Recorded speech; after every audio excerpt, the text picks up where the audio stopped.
What's up, ladies and gentlemen? Welcome to another Motown's Wrestling Review. I am Tony Motown Allen, the president of Motown's Wrestling Group on Facebook. If you're not part of the Motown's Wrestling Group, make sure you go on Facebook, search MWG, and join. Today, we are discussing Friday Night SmackDown from last night. I didn't do my review last night. It's called SmackDown early this morning. So I'm doing my take on it this afternoon. And let's get right into it. I mean, before I jump into this, it wasn't their best show in my opinion. To me, the show was good, not great. I don't really have a moment of the show, and I really don't have a tap out on the show because nothing to me was really like, oh my god, that was a great moment.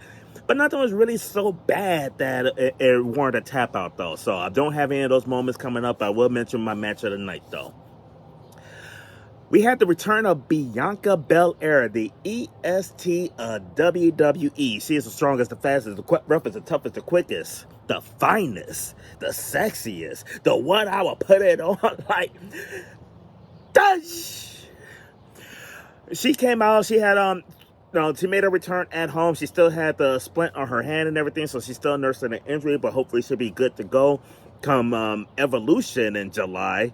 So I'm definitely looking forward to her return though, but she was basically being the typical babyface that was returning home and everything. The crowd loved her, as of course they did. She had them sing a song, which I'm just like, yeah, what the fuck ever. But then out comes Naomi to interrupt her. Naomi came out trying to make up with Bianca Belair. This is the first time she got a chance to talk to her since everything happened. Bianca wasn't having it. And then Naomi said, like, hey, I've been trying to make up with you and everything. And man, Bianca, you need to be a little bit easier on Naomi. I mean, that fucking ass. Oh my God. Naomi got cake for days. Anyway. She even mentioned how she went to her parents' house to try to make up with her and everything. Parents weren't home, but but the door was, she was able to get in and everything. She was in her house and everything, and Bianca got fucking heated hearing that she was in her parents' house. But things turned quick. Naomi went from trying to make up and being friends with her to warning her, basically threatening her, like, don't end up in a wheelchair like your mama. Then out comes Jade. Them two start fighting and everything. Jade ends up taking out Naomi before they go to commercial break. Before they go to commercial break, Nia Jax came out as they get ready for their match. So we have a triple threat match between Nia Jax, who just came out, Jade, who was already out there whooping on Naomi, and of course Naomi. This is going to determine who's going on to Money in the Bank, and I don't know if you guys remember last week I said in my opinion, I'm really looking forward to this match. I'm kind of surprised it happened so early in the show, but I was really looking forward to this match. And in my opinion, the person that made sense to win this match was Naomi. I was thinking Jade Cargill was going to win, but I thought the person that made the most sense to win this was Naomi. Because when I look at, like, Jade is improved in the ring. She has improved in the ring, but she still got some work to do and everything else. So I'm not quite sure she's ready for a ladder match at this point. Nia Jax is not as athletic as Naomi, so I think of these three ladies, we can get the most out of Naomi. But I really expect them to put it on Jade and everything. But the match itself was pretty decent and everything. I gave the match a B-. At the end, though, the person I said that should win won. So Triple H, you must have been watching last week. Nia Jax tried to hit both of them with the Yokozuna Banzai Splash, and Naomi moved.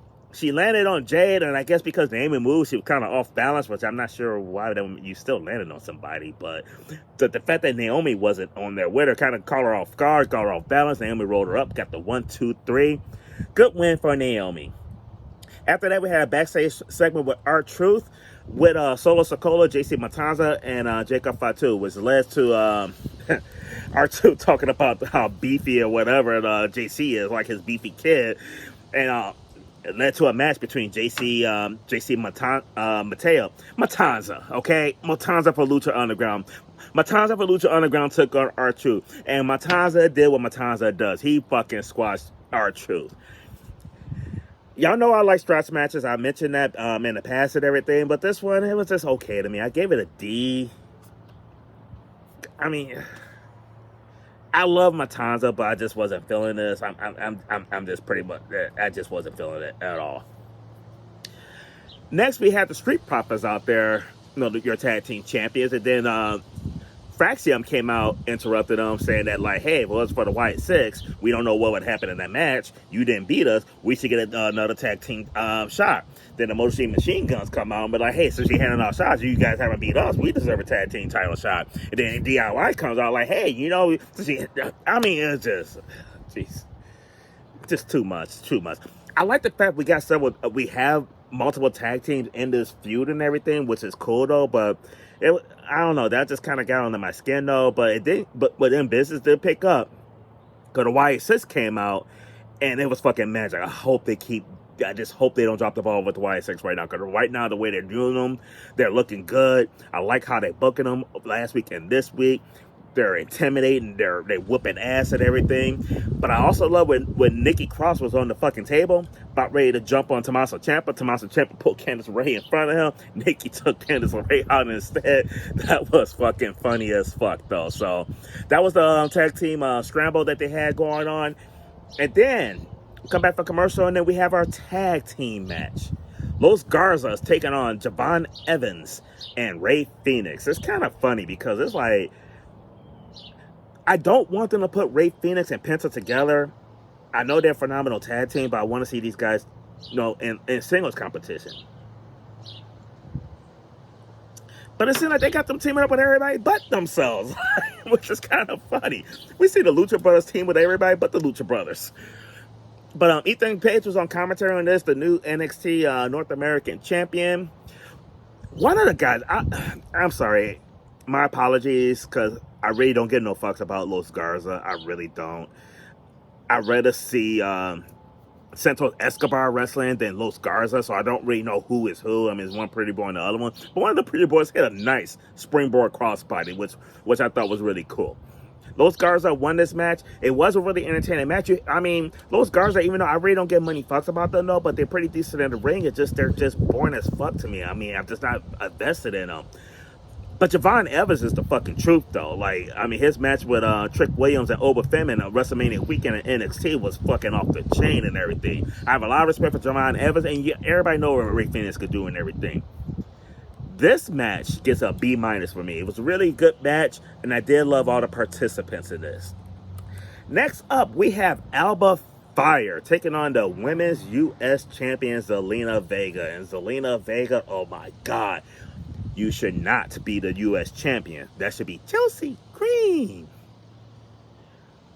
But Zelina, you could be the Motown wrestling champion. That's for goddamn sure. I'll take a black mask to have that, to put it on Zelina Vega. Like, but pretty good match. It wasn't bad at all and everything. I gave the match itself like a B- as well. A B-. I did. Honestly, I like Alba Fire in this match a little bit more than I normally have. I thought she looked really good. I thought them two meshed pretty well together. Fucking Chelsea Green is a fucking star. She is selling that broken nose injury like no other. Like, the one thing I love about Chelsea is her attention to detail. Like, whatever you give her, she's going to run with it and make it incredible. She's selling the fuck out this injury. She made that title relevant when she had it. Whatever, like, when she lose, like, it's like the end of the world. She is phenomenal. I hope she has a world title run ahead of her. But Chelsea Green was trying to get involved, took the face mask off and everything, but it kind of backfired, and it led to Zelina Vega getting the win over Alba Fire. But like I said, I gave this match a B-. It served its purpose. It was definitely good, and it definitely helped build up Zelina Vega, which I'm not happy with Zelina Vega after the 619 botch that broke Chelsea Green's nose, but I like the push they're giving her, though. Damian Priest did a promo. Apparently he wants to win Money in the Bank and cash in on the most dangerous champion there is right now, Solo Sikoa. I said I didn't have a tap out of the night, but as I'm like repeating what he just did, this is my fucking tap out of the night. You want to challenge the U.S. champion with your Money in the Bank. You don't want to go after like fucking John Cena. You don't want to go after Jey Uso. You want to use your money bank to cash in on Solo Sikoa, and it probably work out for you just like it did when A-Town Down Austin Theory cashed in on fucking Seth Rollins for the U.S. title. Don't do it, bruh. If you're gonna have an unsuccessful cash in on the world champion. Like, Jesus Christ. The Money in the Bank should not be used on mid-card titles.